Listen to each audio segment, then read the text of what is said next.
অষ্টম শ্রেণী গণিত 4.3 42 নং অঙ্কের সমাধান।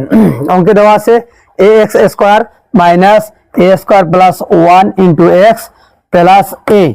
তাহলে ax স্কয়ার রেখে দিলাম প্লাস a স্কয়ার দিয়ে x রে গুণ, তাই ax a square x plus a plus x আর 1 গুণ করলে হচ্ছে x প্লাস প্লাস a। তাহলে এই দুই পদ থেকে কমন এবং এই দুই পদ থেকে কমন, এই দুই পদ থেকে ax কমন যায়, থাকে শুধু x প্লাস প্লাস এই দুই পদ থেকে ax কমন গেলে থাকতেছে শুধু a প্লাস এই দুই পদ থেকে কোনো কিছু কমন যায় না, তাই কমন নিতে হয় 1 কমন নিলে x প্লাস a। তাই আবারও x প্লাস a কমন থাকতেছে ax প্লাস 1।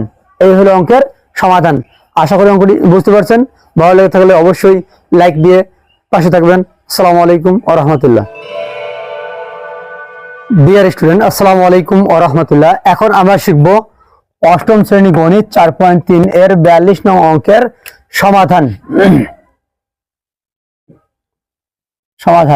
অঙ্কে দেওয়া আছে ax square plus a square plus 1 into x plus a equal ax square রইল প্লাস x দিয়ে a স্কয়ার রে গুণ, তাহলে a স্কয়ার x প্লাস 1 দিয়ে x রে গুণ করলে হচ্ছে x প্লাস থাকলো a।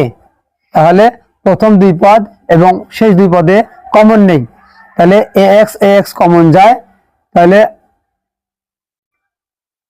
ax কমন নিলে থাকতেছে এখানে শুধু x প্লাস এখানে x চলে গেলে থাকতেছে শুধু a প্লাস এখানে দুইটা পদই ভিন্ন, সেহেতু কমন যায় না, তাই কমন শুধু 1 কমন নিলে থাকতেছে x প্লাস a। তাহলে x প্লাস a আবারও কমন থাকতেছে ax প্লাস 1। এই হলো অঙ্কের সমাধান। তো আমি অঙ্কটি পুনরায় রিপিট করছি। অষ্টম শ্রেণী গণিত 4.3 42 নং অঙ্কের সমাধান। অঙ্কে দেওয়া আছে ax square minus a square plus 1 into x plus a।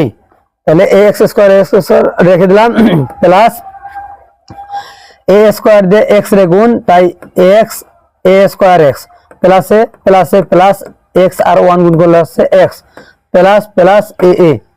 তাহলে এই দুই পদ থেকে কমন এবং এই দুই পদ থেকে কমন, এই দুই পদ থেকে ax কমন যায়, থাকে শুধু x প্লাস প্লাস এই দুই পদ থেকে ax কমন গেলে থাকতেছে শুধু a প্লাস এই দুই পদ থেকে কোনো কিছু কমন যায় না, তাই কমন নিতে হয় 1 কমন নিলে x প্লাস a।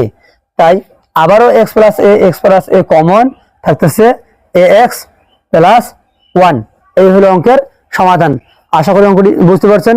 ভালো লেগে থাকলে অবশ্যই লাইক দিয়ে পাশে থাকবেন। আসসালামু আলাইকুম ওয়া রাহমাতুল্লাহ।